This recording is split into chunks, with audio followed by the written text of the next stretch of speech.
Hello, good morning, and welcome back to Sulit Homes Cavite. I'm Lawrence Lazarde, your PRC accredited real estate salesperson. And for today's house tour video, isang construction updates naman dito sa The Woodlands at Barangay Hugo Perez, Trece Martires, Cavite ang aming ipapakita sa inyo, no? Kasi marami sa inyo, no, lalo na yung mga home buyers na nag-invest at kumuha dito sa The Woodlands, ang gusto nang malaman kung ano na ba ang kalagayan ng kanilang unit, no? Kung ito ba ay na-construct na or ongoing na ba yung construction.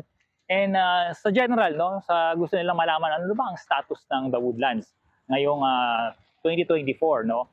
So this video is updated as of February 2024, construction updates of The Woodlands at Barangay Hugo Perez, Trece Martires, Cavite.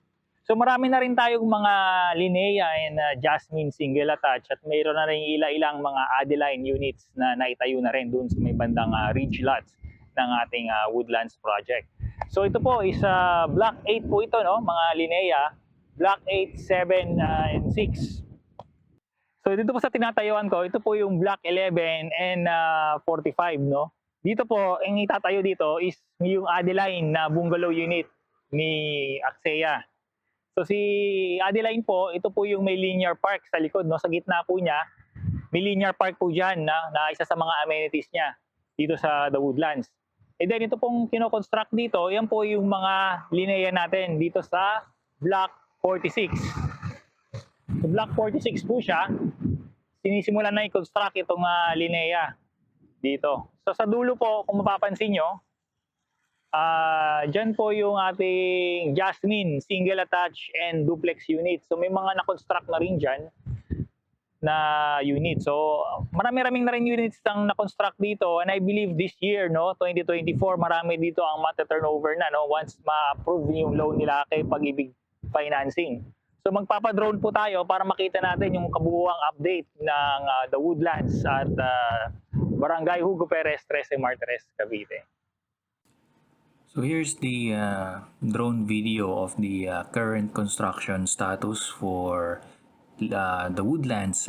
Phase 2 po muna tayo, no? Sisilipin natin ang updates sa Phase 2. So marami na tayong lineya na na-construct dito sa Block 8, 7, 6, 5, and 4. And karamihan dyan, mga paint finish na lang, no, sa exterior walls ang kulang. Then we also have the Block 10 and line, mga lineya rin po yung i-construct dyan.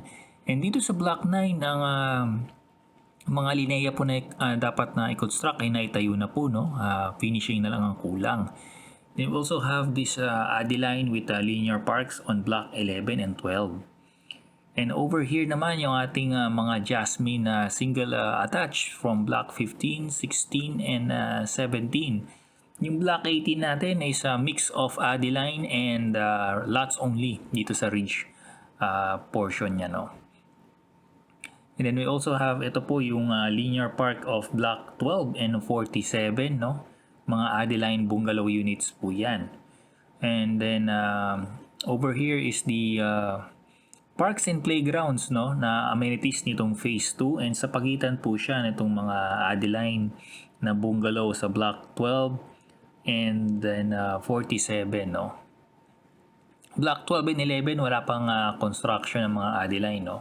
So we have Block 2 rin, no, mga Adeline din po dyan, and sa Block 3 is mga lineya units. And over sa Block 1, meron tayong duplex na lineya na na-construct. Ito po yung ito yung unit na unang-unang makinonstruct dito sa The Woodlands, no. So ito po yung itsura ni The Woodlands taken last February 2023. So after 1 year of development, marami-rami na pong mga units ang na-construct nila. So we expect na maraming units ang mata-turnover this 2024. So here's also the Block 46 and 11, mga Adeline with linear parks po yung i-construct dyan. And over here yung ating Block 45 and 42 to 44. Sa Block 45, marami na rin tayong mga Linnea single attached and Jasmine townhouses ang sinisimulan na or ongoing construction na, no. Sa blocks 48 to 53, dito po siya, no, and currently wala pa tayong construction, no, update dito. land development pa lang tayo dyan. Dito rin sa blocks 44 to 42, dyan ay mga Linea and Jasmine townhouses. Wala pa tayong construction dyan ng mga units sa mga blocks na yan. Dito naman sa part na ito is yung nasa baba itong block 54, mga Adeline with linear park na amenities meron dyan. So ito naman yung ating current status for the phase 1 ng ating Woodlands. And currently marami na tayong mga Linea and Jasmine single attached houses and duplex ang na-construct na or ongoing construction. Block 66, 65, and 64, ito po yung dulo ng phase 1, no? Sa Block 65, nagsisimula ng magtayo dyan ng mga Jasmine single attached houses, so ongoing construction. Block 64 and Block 63, no? 62, yung mga ano pa lang, road network pa lang yung kino-construct.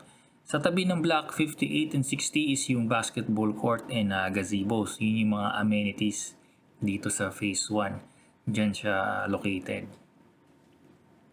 Blocks 55, 56, and 57, no? Marami nang naitayong mga Jasmine single attached houses dyan. And ang ilan dyan, halos or almost complete na, no? Tapos na. And possible ready for turnover this 2024. Ganun din, no? Blocks 34 to 37, marami na tayong mga Jasmine single attached houses.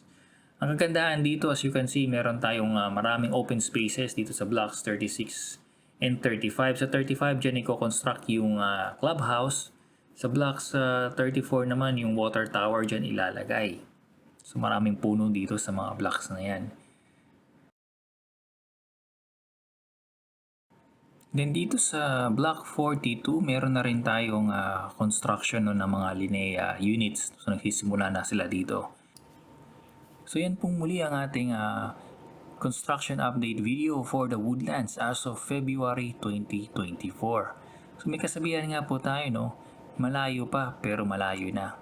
Konting tiis na lang ito at mata-turnover na sa inyo yung pangarap nyong bahay here at the Woodlands at Barangay Hugo Perez, 13 Martires, Cavite.